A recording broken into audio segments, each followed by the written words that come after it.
bitches! You bitches! This is murder! Murder! You'll all be guilty! And you're doing it for nothing! Killing me won't bring back your goddamn honey!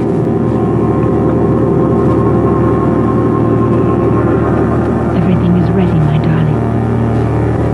Do not be afraid. Soon we'll be together again.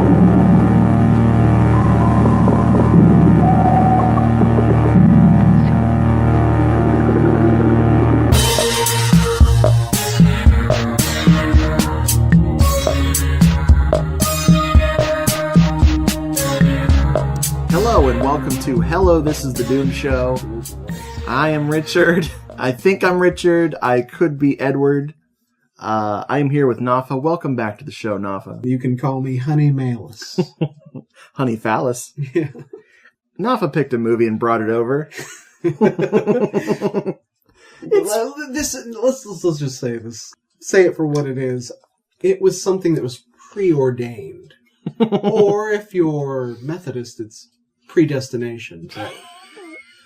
Oh boy. We are talking about The Wicker Man, starring Christopher Lee. No, we are talking about The Wicker Man from 2006, starring Nicolas Cage. Yeah, let's say like 23 years after the original. Oh man, I feel like we started watching this movie 23 years ago. I'll tell you what. Yeah. It's not common practice to drink on Hello, This is the Doom Show. But man, oh man, I have got some alcohol. Nafa started when he started the movie. Before the film with a bottle of wine. Through the film, 2 pints of lager, and then now he's on his third Four Loko. That's Tea Loco. Ooh, Tea Loco. It's actually Tennant's, a product of Scotland. Ooh, that sounds classy. No, it was named after Doctor Who, so why wouldn't I try it? Booyah. I started after the movie was over because I needed inspiration or a goal to reach after the movie. So I've got some wild turkey and I dumped some Fire Eater in it because I'm a wussy girl that needs some kind of sweet alcohol. So I should be drunk in the next 3 minutes.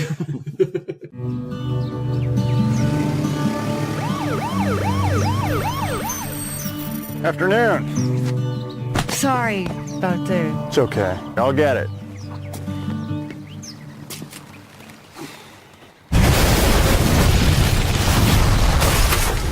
Give me your hand!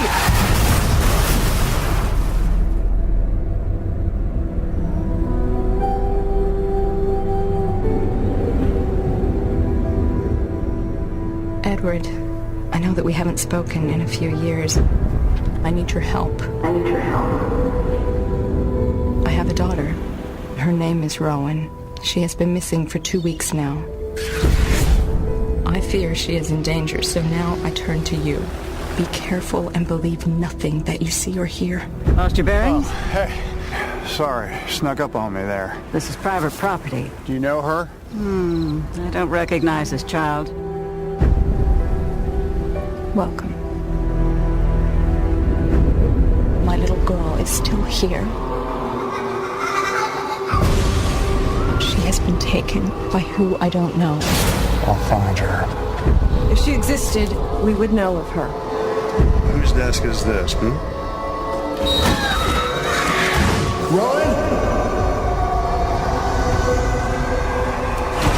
Hello? You suspect foul play. Wicker Man returns. Who's the Wicker Man? We're gonna search every inch of this town.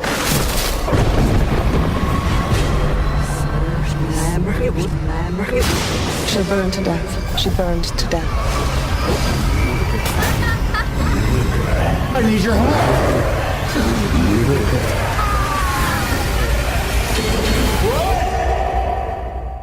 Daddy.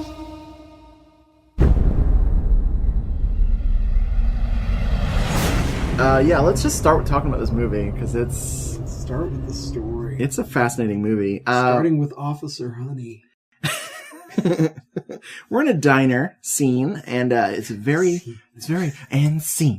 natural acting.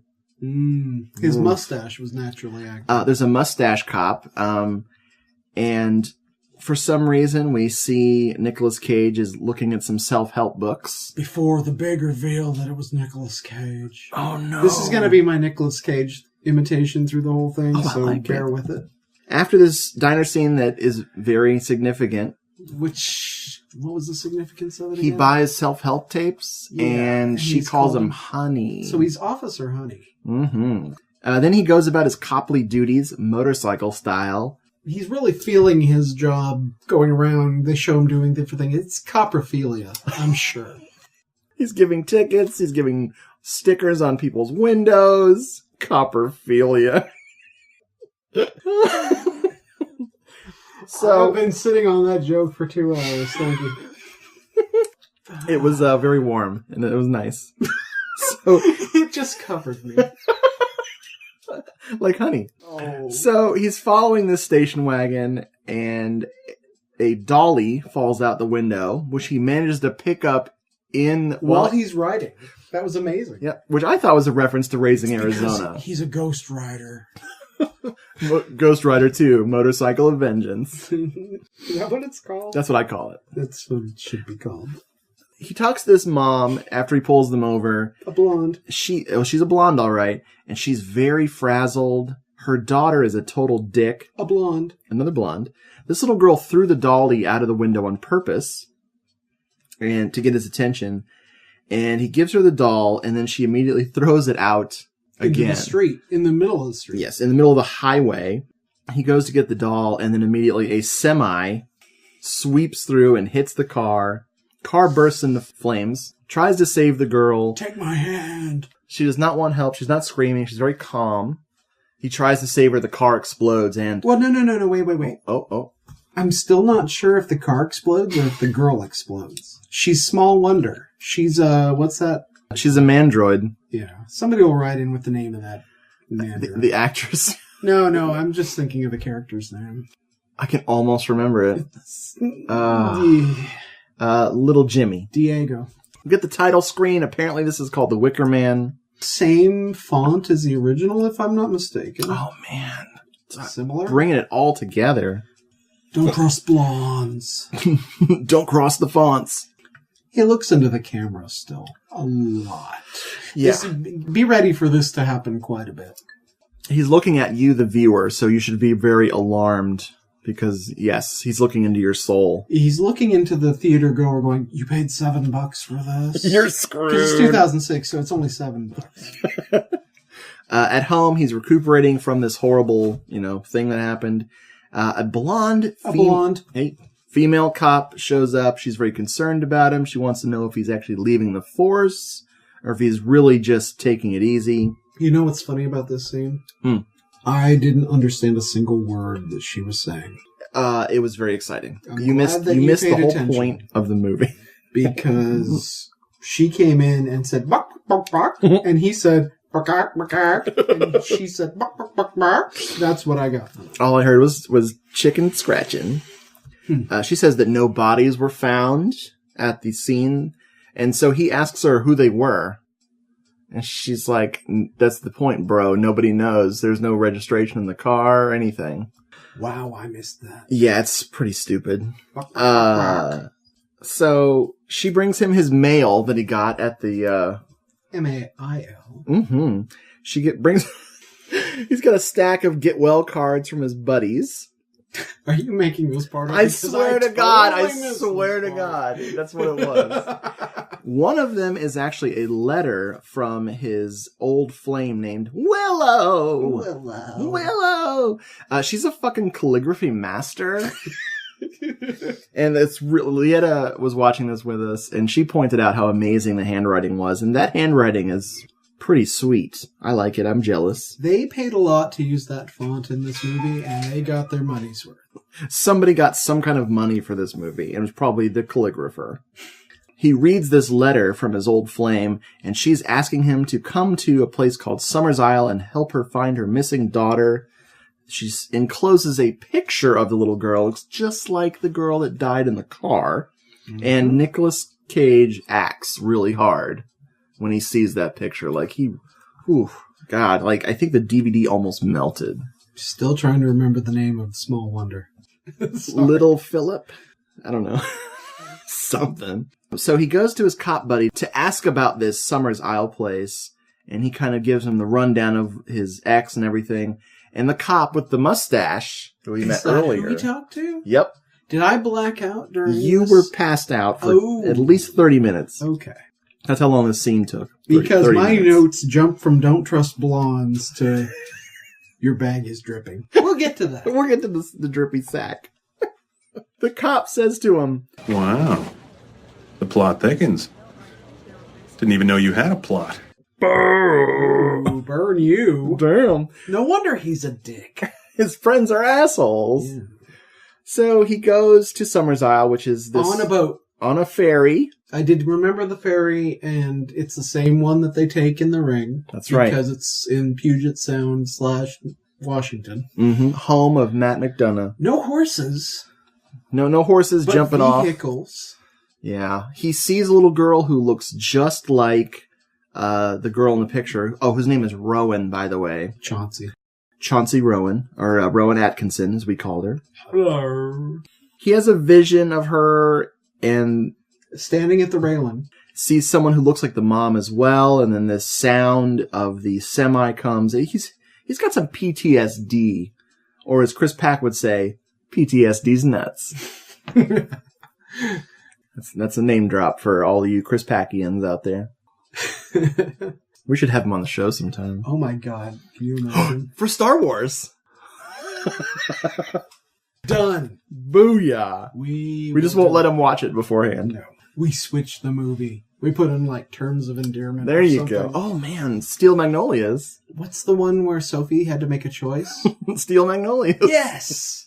So he gets to, not the island he's going to, but to some other fucking place. Yeah, because he can't get a boat to Summers Isle because he can only get a boat to Summers Isle Foes Isle. Fizzle? Fizile. I don't know. Why? He asks a crotchety old man who's a pilot if he'll fly him out there. I.e. a crotchety old pilot. Oh, yes. And he's a real dick to this guy, and I wrote down that his sarcasm is not helpful. We're all private people around here. Yeah, but you're so warm and open, it really makes up for it. Well, let me just say what he said. I have, right here, it's Mr. Grant and his brother, Ulysses. It was something to that effect, and where he called a $50 bill Grant and the other one, Ulysses. What a brilliant movie cliche. How many times have people referred to dollar bills as the names of the presidents on them in films? I will give you 3 Georges to skip this cliche. It was not enough money. You know, and of course, every poor person who owns a plane and flies and has a steady business is going to be swayed by $100. Of course. You know. The pilot tells him, I don't want to take you out there because I have a contract with these people and it's very strict. But of course, like you said, the money just makes him stupid. One whole $100. Oh man. I can't even count money. Unless he was talking about one side of the bill and the other side of the bill, so it might have only been $50. He could have just been carrying pictures of those presidents in his wallet. Oh, that's true. Or unrelated people with those same names. I got trading cards, bitch. Ulysses Henderson. And the Harrys. He's got James Joyce trading cards. Harry and the Hendersons. Oh my God, that's Washington as well. Word to Brad. That's the second time that movie's come up today. You know, Bigfoot films. There we go. We tied it all together. I think your move. I think this is a remake of Harry and the Hendersons. I think so. He gets dropped off on the island by the crotchety old pilot, and he gets into... but not at the crotchety old pilot landing station. It's further up the beach where crotchety rocks and trees are. Oh my God. I didn't even see the crotch trees. Because doesn't he drop him off, like, away from the drop off? He actually has to walk there. Sneak onto the island. Which isn't... It's just like... How did you get on the island if you didn't fly? Oh, I flew. He immediately runs into trouble with the locals. And by locals, I mean mean ladies. And again, his sarcasm is not helping the situation. He's not a polite guy. He's not a patient guy. He's Let a me total see. prick. Further down my list here, and it took probably about an hour into the movie. I wrote, quote unquote, he's such a dick. If you did a drinking game for every time that he was rude to people, you would have alcohol poisoning. If you, did a drinking game based on him overstepping his bounds as an out-of-state police officer, you would be drunk as shit. Let's just point out this fact that he's 2 states away. And because of where he was in California and where Puget Sound is, let's just say he was more than halfway down the state of California. It's not like he was in Eureka or Samoa Beach. It wasn't like he was bordering on Oregon and going to Puget Sound. No, he's like Barstow. He's okay. All your California listeners are going, oh. But let's just say he's far away from his destination. Very far. He's asking about the little girl, Rowan, and he's asking about her mother, Willow. They immediately deny knowing that the girl even exists. They won't even look at the picture he's trying to show them. These 3 old women. Yes. They do refer to his mother as a bit of a free spirit, which God knows we don't want that on the island. Free spirit? Willow. Hippies. Willow. Will.I.am. They do say that Rowan is not her daughter. They say that. There's a scene with a sack. A bag. A couple of guys come up with a sack from the little bay harbor area. He asks, "What is that in there? A shark? Is that a shark in there? Says that. Did I shart in your bag?" He actually says the line, "Your bag is dripping." Greatest line in the film besides the next line that he comes up with. What is the next line? They let him look in the bag. We never see what's in the bag. Right. And they do a scare teaser kind of thing. Oh, and he's like, oh, bag. But the next line he shows up, it's after he shows up at the saloon slash hotel, like an Old West. Picture like you're going to a saloon and go, "Oh, we got rooms." Bingo. But instead of that, none of the men speak and all the women are. It's a what do you call it when it's a womenocracy? A vaginocracy. It was a vaginocracy, and he walks in there, and the first thing he says, he walks in the door is, "Must be ladies' night." Because that is actually good. That was he walks into this, matriarchy, and it was because obviously none of the men. He's the only guy besides his mustache friend who has a penis who's spoken in this entire. Oh, and the pilot. Who has a penis and has spoken in this entire film. Oh, right. Sorry. I forgot about the pilot. Sorry. So he's it's okay. There's a lot to remember. He meets Mrs. Beach. Oh, yeah. She takes to him right away. I'd just like a room and a meal. Can you swing it? Swing what? Is that some kind of city talk? This is when we find out his name, I think, finally. Yeah. It's he's Edward Malus. Which is male and phallus put together. Oh, boy. And, of course, because it's a matriarchy, he is actually called Ed, but when he gets excited, it becomes Edward. You just made the most obscene gesture. Well, I said it before and nobody got a reaction. I know, this is not a video podcast. Yeah, I know. I wish it was. Malus, which is, yeah. Okay. He and Mrs. Beach just get into it. They don't like each other at all. Yeah, but she gives him mead. She gives him some mead. He drinks it up like a little mead boy. With a glass-bottom tankard. Why? I assume that they bought that on Amazon. There's a bee. Because they're Amazons. Oh, there's a bee limping along on the bar, and he smashes it, and Mrs. Beach is very upset. She's like, "Why did you do that?" I was very upset. And he says, "I'm allergic." I think you all should know that I'm here on business. This is official police business, and I want to speak to each one of you at some point.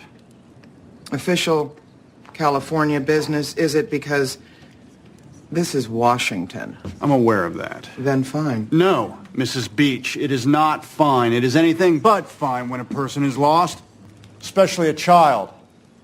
He goes upstairs to his room. Apparently he has a room in this beautiful place. Yeah. And he bumps into a woman, Fiona Apple. Yes, Tree. She's an apple. Okay, she looks like Fiona Apple. She hands him a note. He manages to slip away so that he can meet this person because the note said, meet me here later. We find out her name is Willow. It's his ex. She still looks like Fiona Apple. She does. Thing. She's his ex-fiancée. He asks her, and this is my favorite, he asks her, why? Why did you end it? And she says, Why do we do anything in this life? Wow, I missed that too. Woo! She asks for his help. He's the only one that she can trust. Everyone says she's crazy, that there never was a little girl, there never was a daughter, blah, blah, blah. Oh, we go back to the saloon, and we meet the weird twins. Oh, yes, the twins. They're talking about the Wicker Man and the festivals coming up. It's very because spooky. They love that album by Iron Maiden, which was Brave New World, which had Wicker Man. The last Iron Maiden album that I owned was Fear of the Dark. That's where I'm at. Shelby gave me Brave New World, and it had the song Wicker Man on it. Wicker Man! Will Sister Summersisle bless us with her presence? I'm afraid not. Enjoy the night.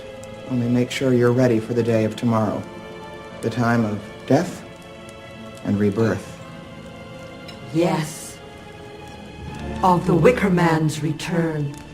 It's supposed to be spooky and really scary and atmospheric. It doesn't happen.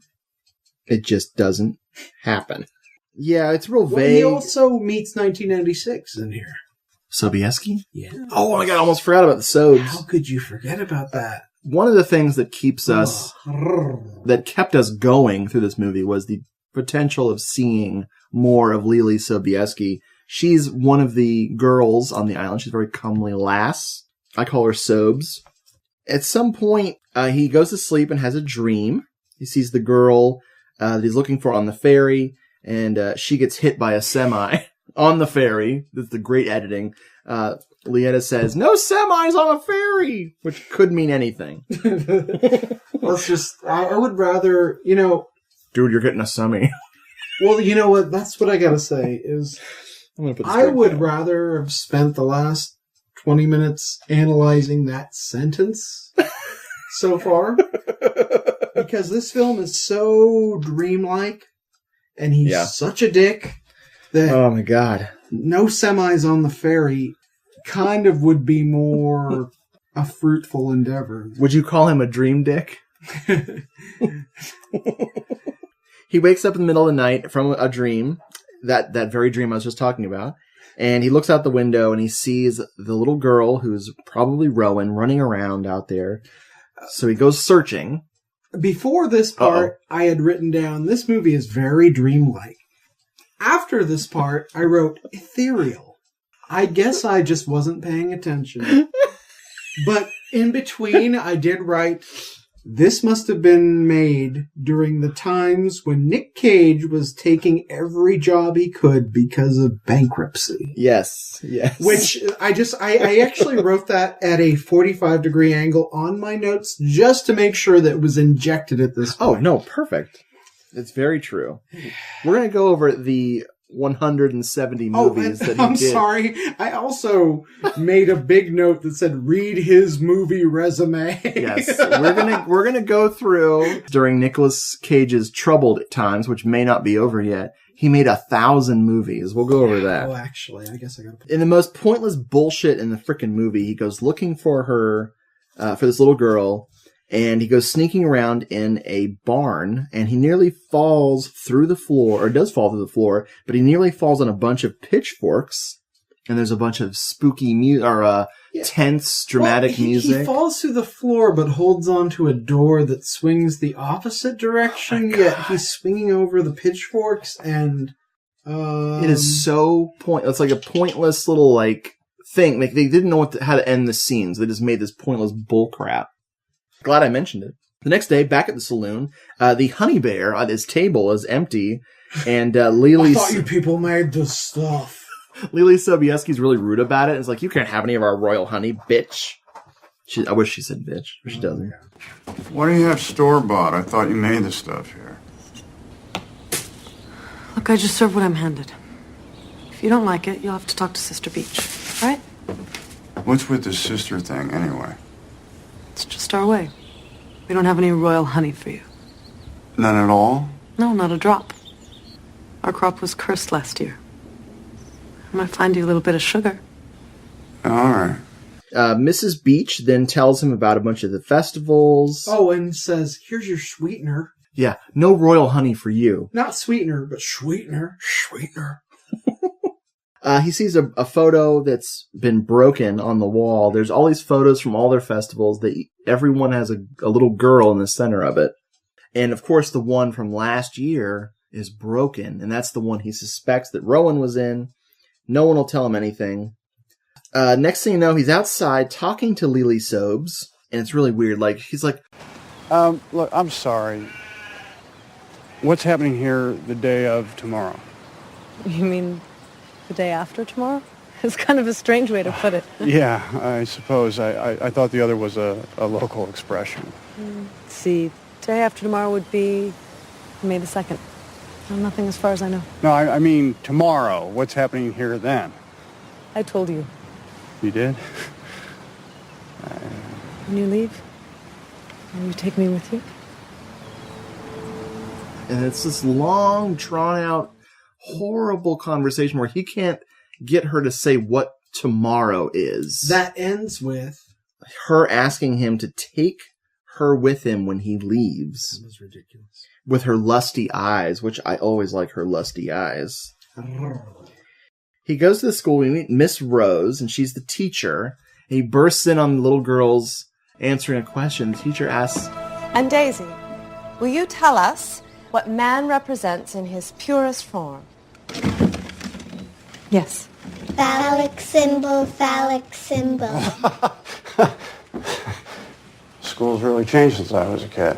How dare you stand there and frighten my children? Sorry, I'm Edward Malis from California. I'm a policeman. See my badge? I was unaware any of my girls needed arresting. They don't, no. I'm just up here to find a missing girl whom people are pretending doesn't exist. How quixotic of you. Quixotic? From Don Quixote, pursuer of lofty but impractical ideals, usually a man. Look, I just need to speak to Willow Woodward. Is she here? Already gone, I'm afraid. You're late, and the law won't help you with that. He gets really pissed off. He catches them in a lie. The children like to play murderous games with birds by keeping a crow locked in a desk for no reason, which pisses him off.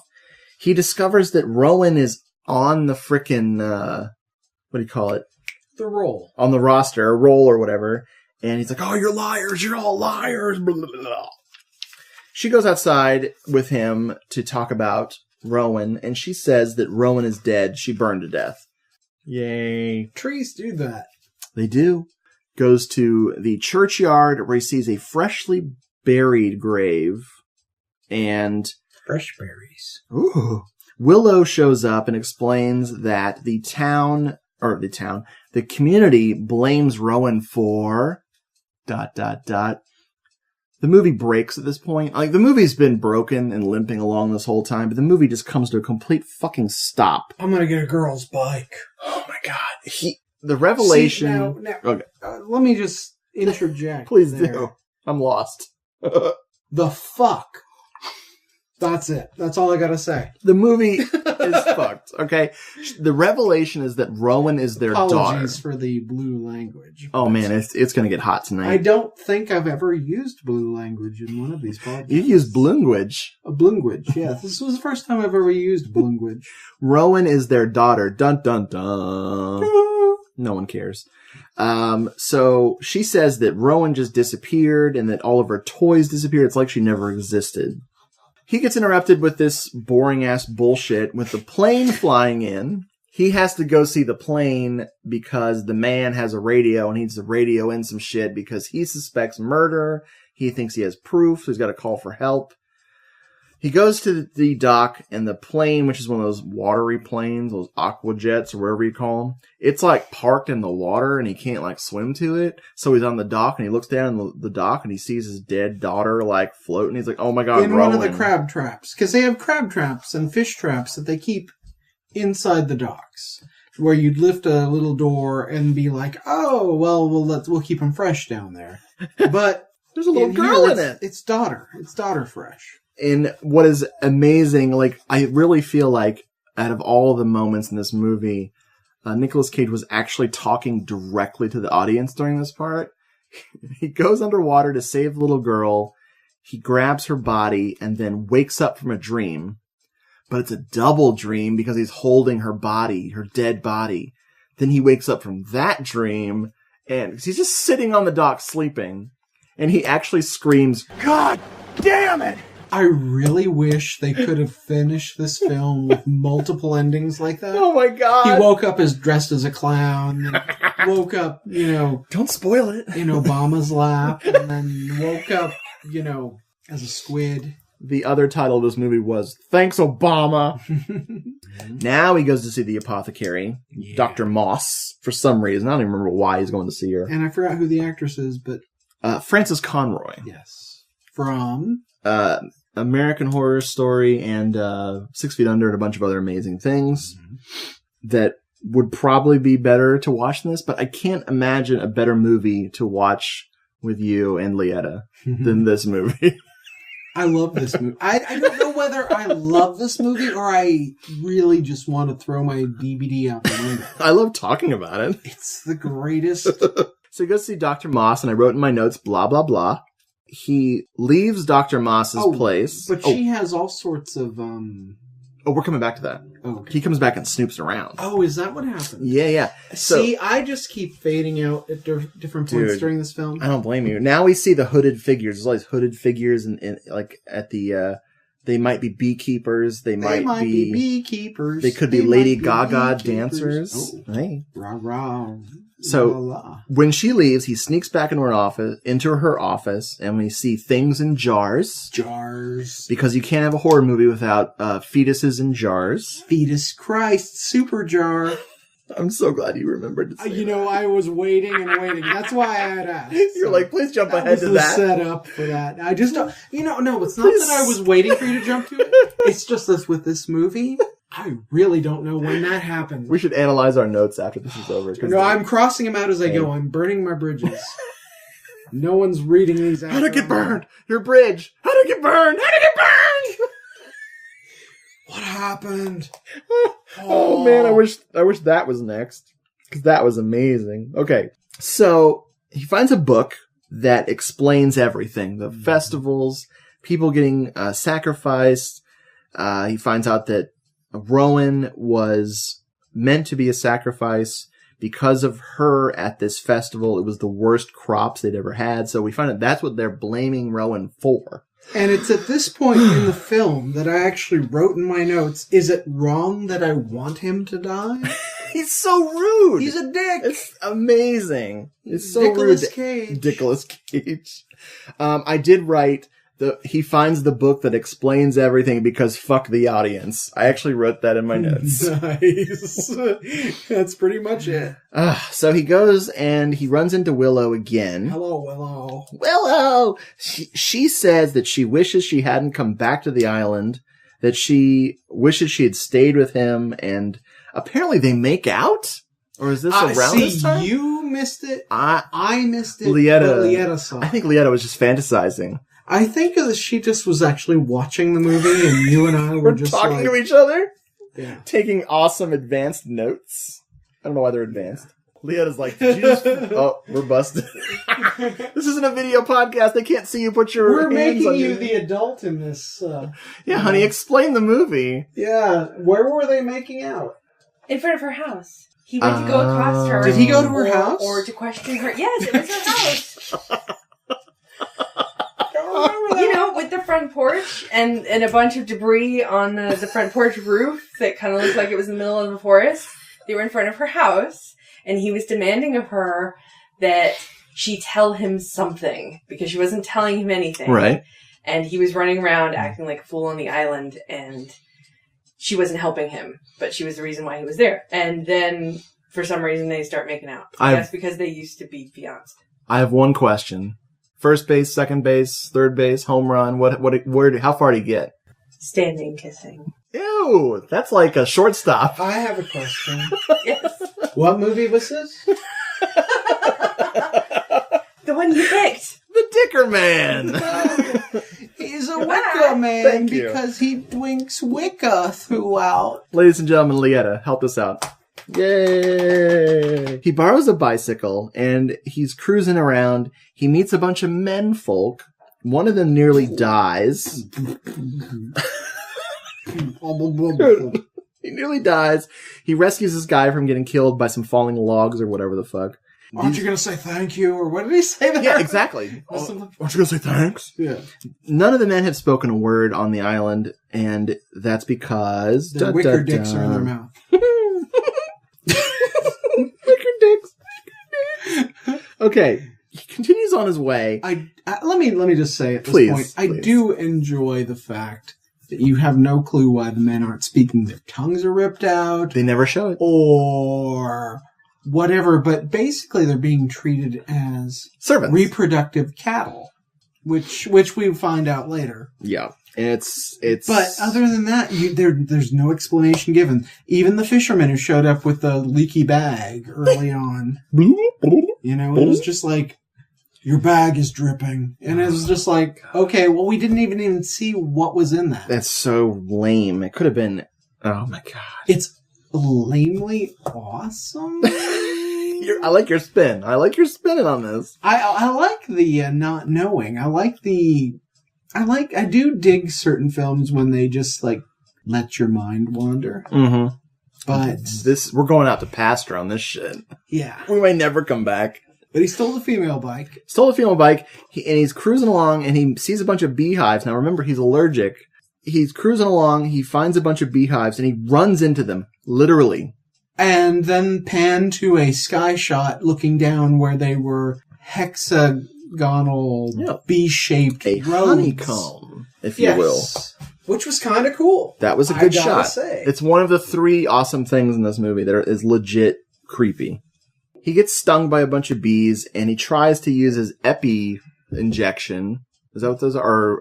His, adrenaline? Adrenaline pill. Yeah. Shots. He is ready for this anaphylactic shock. Backwards, and he bends over and sticks it up his backside. Oh, wait. No, I'm sorry. That's what we wanted to happen. After he passes out, he wakes up in Sister Summer Isle. Okay, which one was the original was Summer Isle? And yes. This one is Summer's Isle because it's easier. Did we mention this is a remake? He is informed by Dr. Moss that they didn't use his injection. They saved him the old way. Sure. He finally gets to meet Sister Summer's Isle, and it's really obnoxious battle of wills. Goes nowhere. You don't seem very concerned. No. I suppose because I have confidence that your suspicions are wrong. We don't murder here. Uh-huh. Yeah, well, even if a victim complies, it's still murder. Well, perhaps where you come from, but we have our own beliefs. Right. The only important thing that we get here, she gives him a history lesson that this colony started in Salem, where all that civil rights shit happened. The people were witches. Oh, blah, bloop, blah, bloop. They're cuckoo witches. Oregon Trail. That's the end of the episode, folks. Good night. Hello. No. They had dysentery.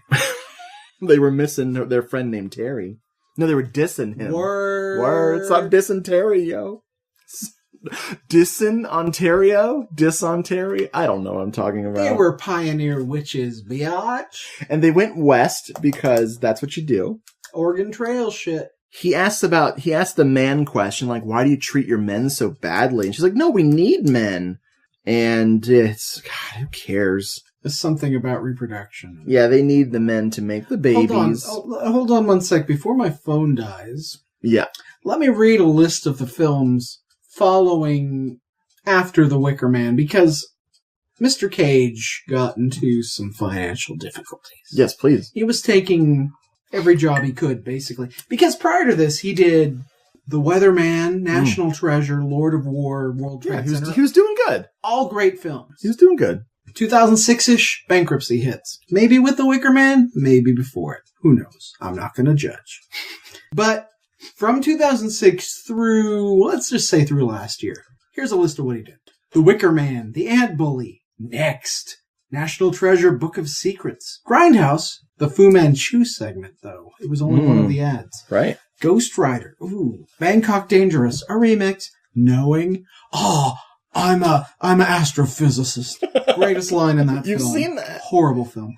I own it, actually. G-Force, which is about gerbils, or Richard Gere or something. God. Remember? Yeah. Bad Lieutenant, Port of Call, New Orleans. I'm going to show my penis. Astro Boy, The Sorcerer's Apprentice. Oh, no. Kick-Ass, which, okay, it's got indie Kick-Ass. cred. Yeah, it's good Trespass, Seeking Justice, The Season of the Witch, Ghost Rider, Spirit of Motorcycles, or whatever you called it. Motorcycle Vengeance? Motorcycle Vengeance, The Spirit of.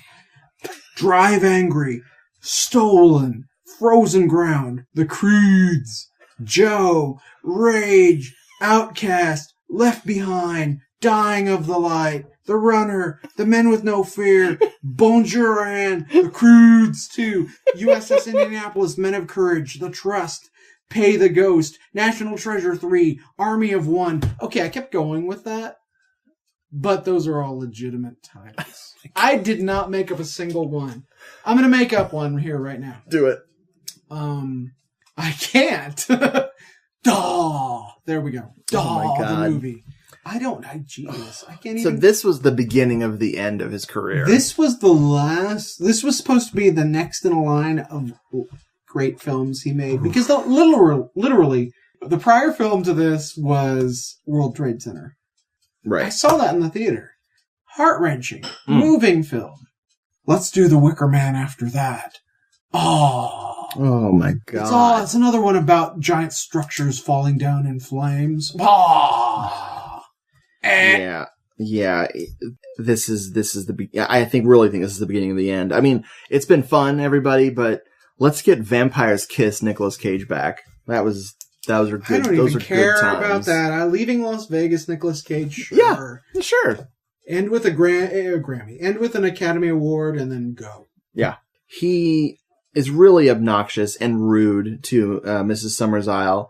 He's essentially too dumb to live, because even if this wasn't a horror movie, these women would rise up and kill him just because he's such a fucking asshole. Mm-hmm. He's just a jerk. I'm only interested in the law, sister. And I need to remind you, you are still within reach of the powers of a normal society. So if you wackos practice kidnapping and ritualized murder, it is my job... I believe I've mentioned our stand on murder. Murder is murder. So let him swim back to... I mean, it's Puget Sound, so it's got to be Seattle's the next big city. There you go. Get some grunge. That night... Oh my God. Is this a secret grunge movie? No, what if he survived and he's at Summer's Isle, which is in Washington, survived the burning, makes his way to the coast, swims over to wherever the hell Twilight was filmed, because it was up in that area. Oh, no. He's the Vampire's Kiss, whatever vampire from... He's the one who started Twilight. Oh my God. What better reason to shoot him? He does sparkle in this movie. Oh my goodness. Holy shit. Jean Roland is who I have next in my notes. You should definitely watch some of that. Yeah, the Iron Rose. This film starts getting really surreal, and it does. He digs up the grave. Oh my God, I forgot about the grave. Yeah, he digs up the grave where Rowan is supposed to be. Inside the grave is just a burned dolly, which will be very important in a moment. He goes into this crypt, a flooded crypt that was referenced earlier in the more bullshit I don't remember. And he goes down in there and he finds Rowan's dress or sweater and actually has her name like written or whatever the hell. And he gets locked in there. He gets locked in. Yes, because all flooded underwater crypts Jesus Oh yeah, that giant statue of Christ. That was actually really creepy and cool. It was the other thing that's really cool in this movie. He's swimming around in this thing just to, I guess, get some clues or whatever the hell. And that's when he sees underwater Jesus. He finds the sweater that belonged to Rowan. One of these evil beekeepers. It's night when he goes in there. Right. It's nighttime. One of the evil beekeepers locks him in, and he's in this underwater grave all night. He has more visions. The Beevil Keeper. Nice. He sees the lady cop who talked him into, or brought him the letter. Is that where she was? Yep. I knew she was. And she has a bee on her face, and then she turns into bees in his dream. Oh, that's right. Yes. The next morning, he's been in there all night. Willow rescues him. He shows her the burned dolly, and he utters that famous line, "How did this doll get burned, ma'am?" How'd it get burned? How'd it get burned? How'd it get burned, lady? How'd it get burned? How'd it get burned? How'd it get burned? How'd it get burned? I don't know! She can't give him any answers. He goes to see Summer's Isle. This is when things get really strange. He is going through the house. He sees a kept man with a bunch of tumors on his body. He is hot. I mean, he just looks uncomfortable. He also sees a lady covered in bees. Bees. For vagina. He goes outside and he sees Miss Rose, the teacher, who he was really shitty to earlier. This time he pulls a fucking gun on her to take the bike from her. She gives him some more info. I don't care what it was. Who cares? I won't let her die. So gallant, Sir Knight, still tilting windmills, I see. Right until the end. Get off the bike. Get off the bike. Step away from the bike. Take your stupid mask. Then he starts running around the town, continuing a search for Rowan, being rude to literally the entire population of this fucking island. He's endearing himself. Oh, to it's the so entire awesome. Population. You wait a minute. Do you have permission to charge in here and just destroy? No! I don't need anybody's goddamn permission! I'm gonna search every inch of this town in the next 3 hours, and anybody who interferes will be brought up on murder charges. You got that? You have my permission to stay out of the fucking way! He's just scaring the kids, being a jerk. It's great. We go to the saloon. Oh, I'm sorry. Oh, skipped a part. Oh, the pilot. Yep. When they go Okay, down to the this beach. is the other cool thing. He goes down to the beach. The pilot is there, and he is dead as shit. His mouth has been sewn shut. His hands have been ripped off. With like sticks stuck in them. Yeah, that was really cool. It was actually scary. And frightening. He goes to the saloon where Mrs. Beach and the mean old lady from earlier with the sack that was dripping, drippy sack lady. She kind of admits to taking care of the pilot. Sewed his mouth shut. Oh my god. So Edward Malus confronts Mrs. Beach and punches her in the face. Oh god, that was such a great scene. That was amazing. He karate punches her and karate kicks her and... See, everyone's getting ready for this festival. Everyone's in costume, different animal costumes. Mrs. Beach's job is to wear the bear costume. Mm-hmm. And there's this whole conversation between her and the skeevy old lady about her getting too fat to fit in the bear costume. I trust you won't have to let your costume out again this year, sister. Very soon you'll be an entire family of bears. Oh, I'll manage, Sister Oak. It does seem to shrink a bit each year, however. It's so natural. It's such a natural acted scene. Very, very amusing. Very amusing. So, before he can take the bear costume, he is attacked by Lily Sobes, which is a brilliant moment. She's attacking him. He punches her. It has no effect. He uses his ultimate karate kick on her. It is fucking genius. Like, folks at home, this is my first viewing of this movie. I have only seen all of him punching women, like all those clips put together, and him yelling, "How'd it get burned? How'd it get burned?" That's all I've seen of this movie until tonight. So some of these unintentionally hilarious things were telegraphed to me But nothing could replace the awesomeness or prepare me for the awesomeness of him kicking Lily Sobieski across the room. I It's gotta pee again. genius. Nafa's gonna go pee. He takes the bear costume and joins the parade of animals for the big festival. This festival represents death and rebirth. I forgot to mention it because who cares? He sees a little girl tied to a pole, and even though he knows it's frickin' Rowan, Willow has to give him a look like, that's her. And he's like, okay. So he runs over there to save her, and a girl gets in his way, and he punches this woman in the face. He punches a lot of women in And he's dressed in a bear costume, and he punches a woman. It couldn't get any more brilliant. I think the filmmakers were trying to be funny, and they succeeded. Not because punching women is funny, but because this movie... Dressing as bears and punching women is funny. This movie is a big load of balls. Men's balls. Testicles. He grabs the little girl from the pole, and then he runs with her.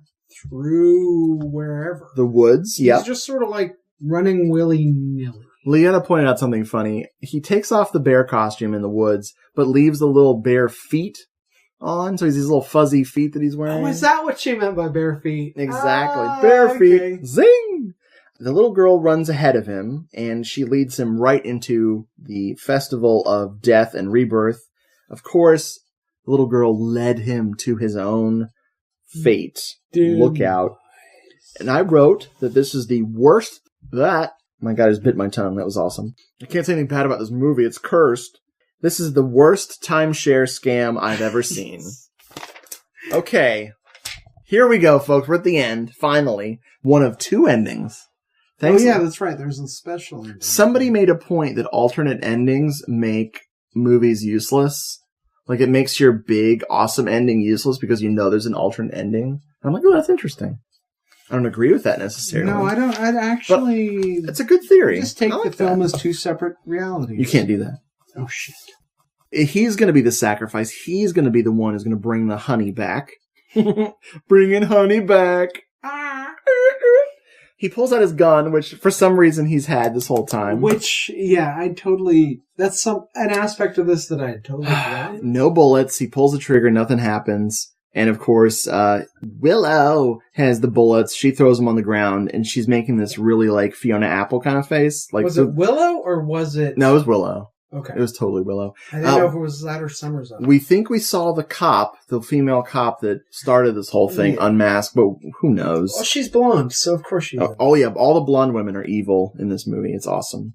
So he fights. He does some more karate kicking as the people surround him. Yeah, it was an overhead shot, and it was brilliant. But it doesn't He's help no him. match. It doesn't help him at all. So if you're watching the widescreen version of this, or the, I'm guessing, director's cut? The director's cut or the theatrical cut? Because the theatrical cut cuts to a fade in of them dragging him around. Right. And this voiceover of him going, "Oh, my legs! My legs! You broke my legs!" Well, if you see the director unedited cut. That's what it is. They actually brace his legs up against some log. Hammer time. They brace his legs up on some logs and a guy with a hammer. I think was not Thor. It was either MC Hammer or it was the Rev Run. Oh yeah, he has that Rev Run renovation show, so he's hammering a lot of stuff. It was Leslie Segretti from that house show where they used to do on. Samantha Brown should do a tour of Summers Isle for her holiday show. I get points for mentioning Leslie Segretti from, and I don't remember what show she was on, but she was cute. Hey, you said it. But wait, was she the one who played Small Wonder? No, but what was Small Wonder's name? I don't remember the exploding girl from the beginning. It wasn't Jackie. Oh God, I can't remember. God, it was like it was wonderful. Poopsie or definitely Poopsie. Should I have been recording this? After they break his legs, then they haul him up into the Wicker Man. If you're watching the other version, they put a cage on his head, a Nicolas cage, and dump a bunch of bees into the cage, and it stings him, and he goes, "Oh, not the bees, not the bees. Not the bees. Oh my God, my eyes. What is that? What is that? What is it? Oh, no, not the bees! Not the bees! Ah! Open my eyes! My eyes! Ah! Ah!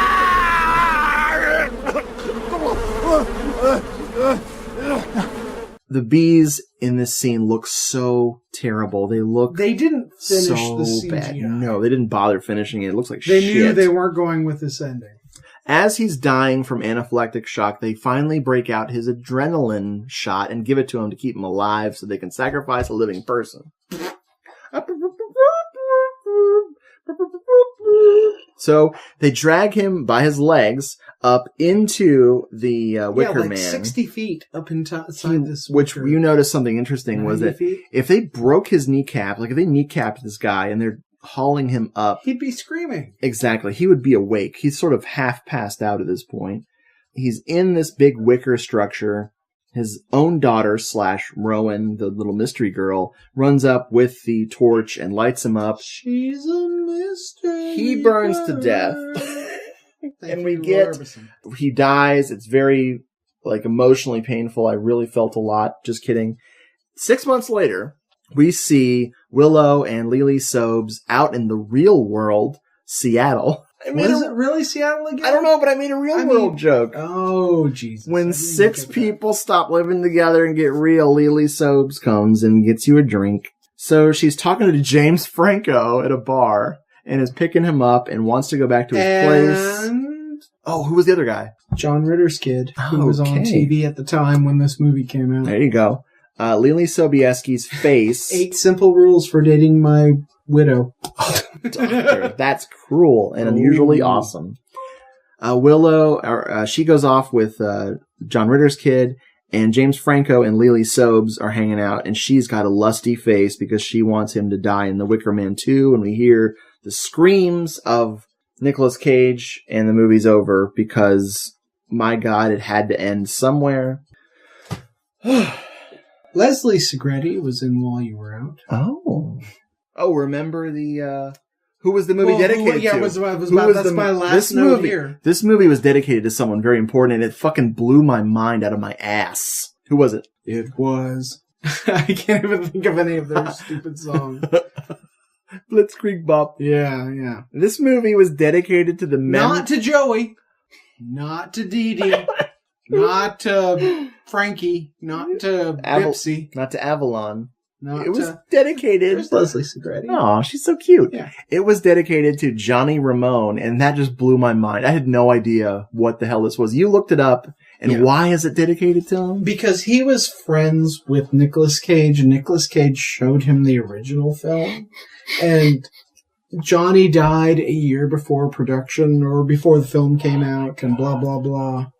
Which got me thinking, what are some anagrams for Nicolas Cage? Do you have anagrams? I have anagrams. I want to hear these anagrams. Let's try a closing ace.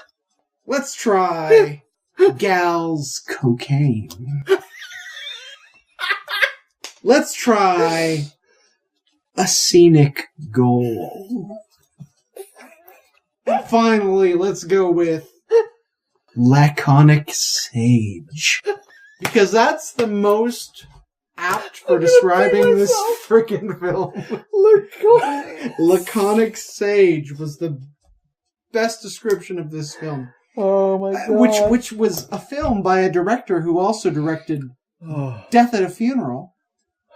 Not the original, the remake. Oh my God. Which is also known as the one with, they both had Peter Dinklage. Oh man, we got a Peter Dinklage connection. Before Peter Dinklage sold out and did that fucking bullshit Game of Throats, he was a fucking good actor. The director also did Lakeview Terrace. He also did a film called Sexting, which starred Julia Stiles.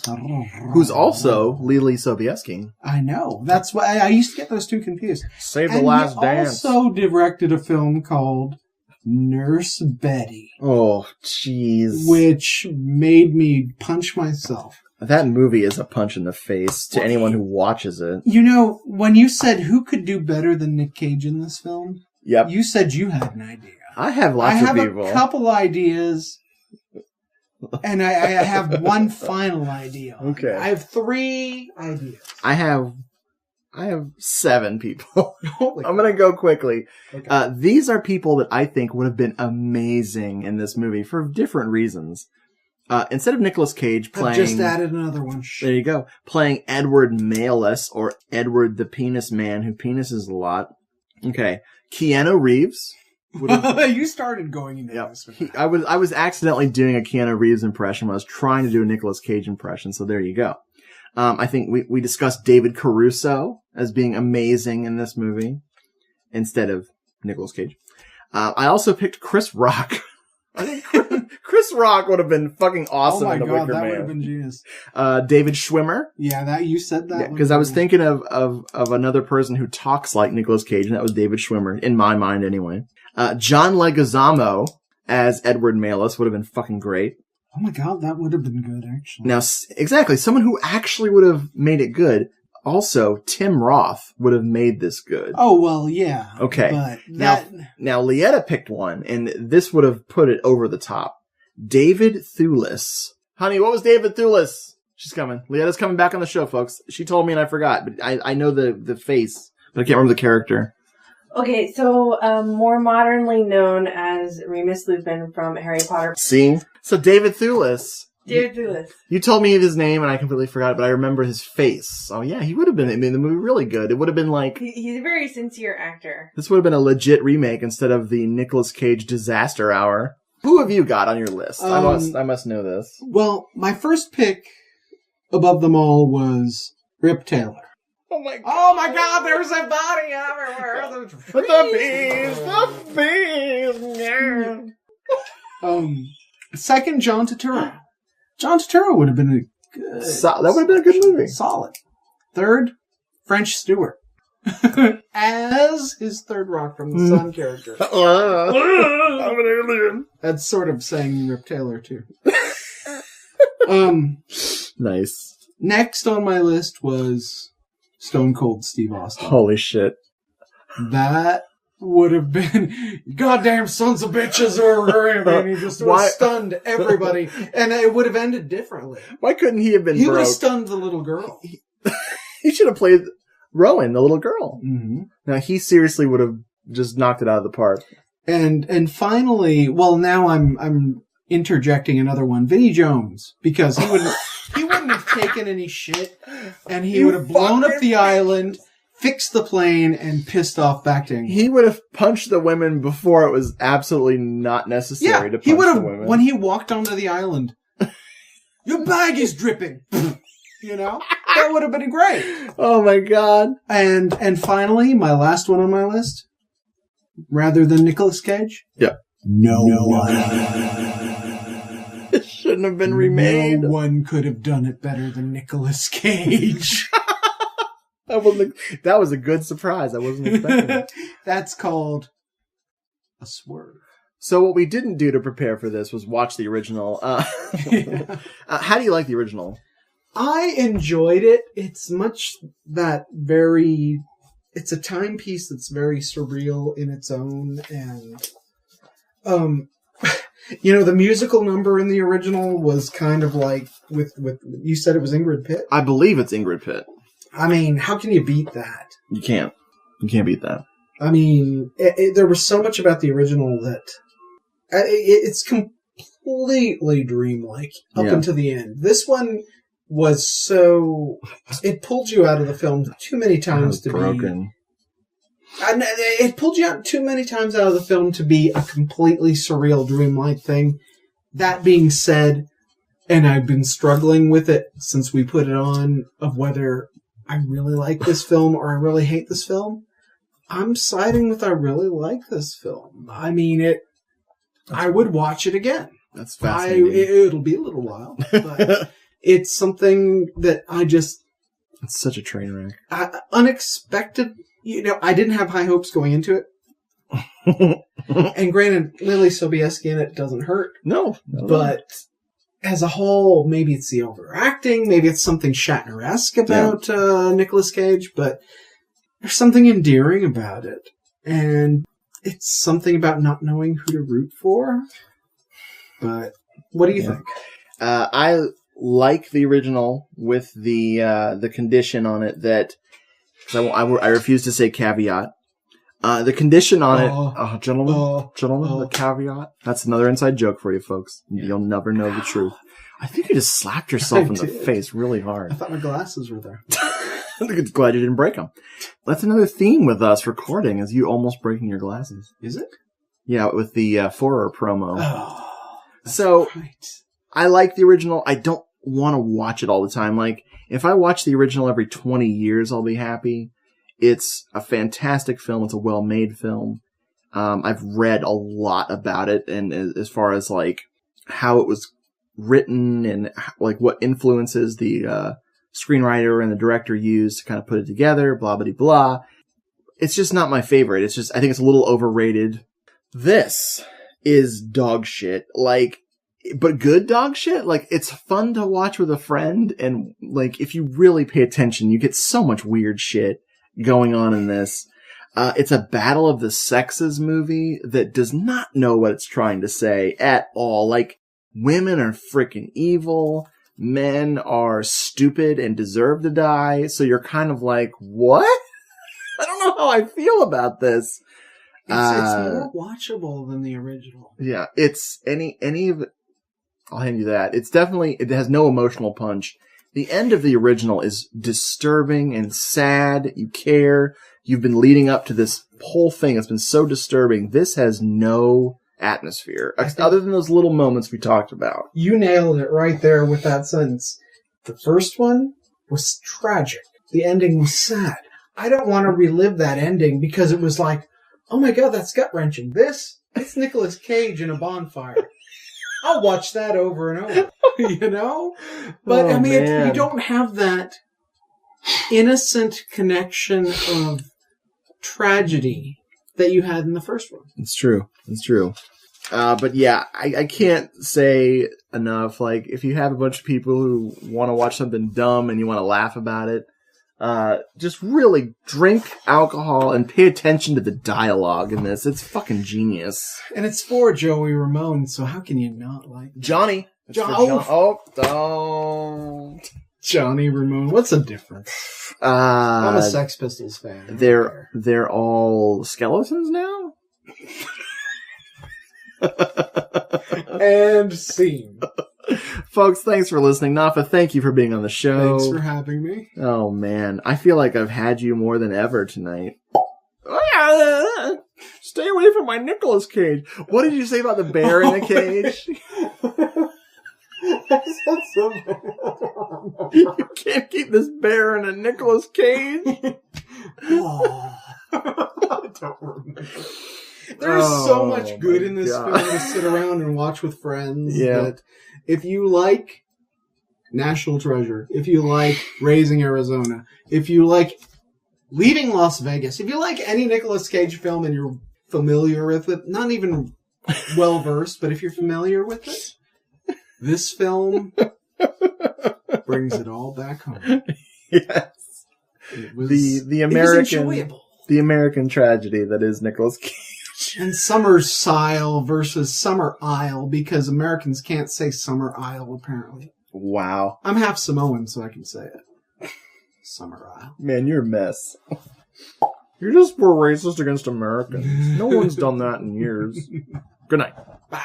How did you burn? How did you burn? How did you burn? I don't know! If you would like to contact Hello, this is The Doomed Show. Please email us at doomedmoviethong@gmail.com or check us out at facebook.com/HelloDoomedShow. We are also on Twitter. Sorry about that. @DoomedMovieThong. #HelloDoomedShow. For the old ass episodes that you missed, find our archived episodes at doomedmoviethong.com. Don't forget to eat fruit and veggies. Attention goremongers and whacked-out cinema junkies. The Sleazebox has your trash film fix. Visit www.thesleazebox.com.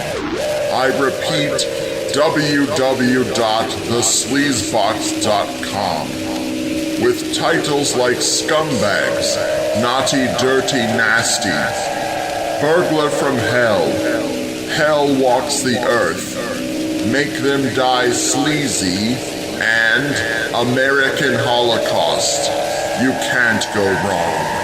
Or better yet, buying these gross-out horror atrocities is wrong. But brother, it feels so right. The website again is www.thesleazebox.com.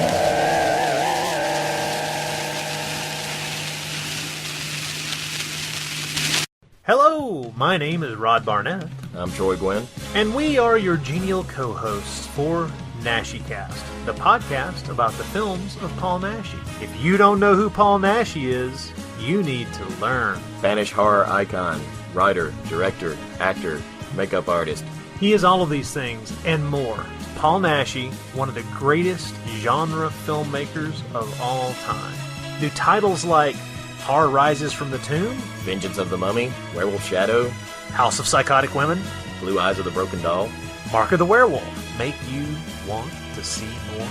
Watch the film, then come hear our stunning, brilliant commentary. Stunning and brilliant. That's us. Think that's too egotistical? You think that sounds silly? Think we come off as assholes? Look, if nothing else, let us tell you this. Blood, nudity, beautiful women, werewolves in turtlenecks. Nipples. Lots of nipples. Both male and female. Yeah. I don't know if anybody's going to want to listen to us after this, man. Find us at The Bloody Pit of Rod, or you can subscribe to us on iTunes. Give us a listen. And if we scare you too much, well, maybe Spanish horror is not your thing. I don't know.